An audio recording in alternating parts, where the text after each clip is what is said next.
Mwilima ni mimi nilienda nikafanya mkutano.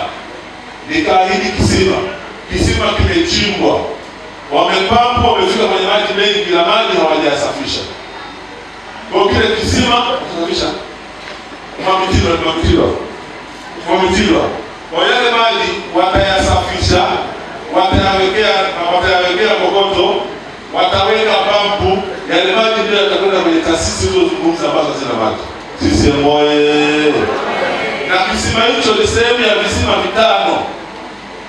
Juzi niliomba visima vya dharura 5. Kimechimbwa kisima cha Mwamitilo, tumechimba kisima kimoja pale Nyatorotoro, tumechimba kisima kimoja Nyanguku, tumechimba kisima kimoja Mtakuja, tumechimba kisima kimoja Mgusu, kisima 5. Na vyote vimekwisha chimbwa. Sasa utaratibu ni kutengeneza maji yake na kuyasambaza. Sisi moyo.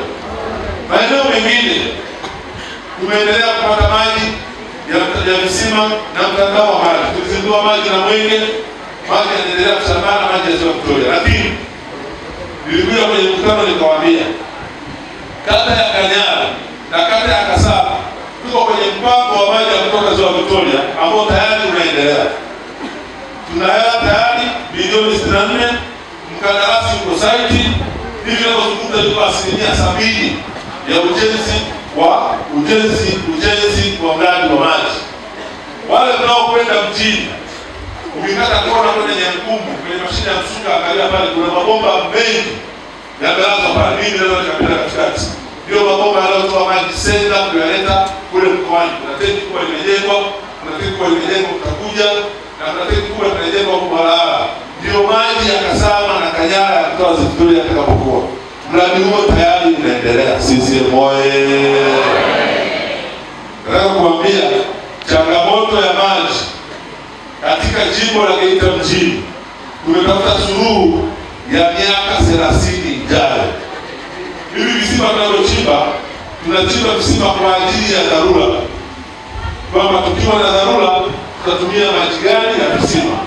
Ndio maana kuna visima vidogo.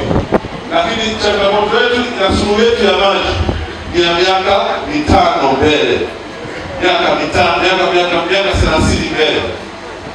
Mahitaji ya maji ya sasa ya sisi wote lita milioni 8. Ukijumlisha visima na kila kitu tunazalisha lita milioni 7. Ukiweka na mjini na wapi na wapi kama lita milioni 20. Ule mradi unakuja kuzalisha lita milioni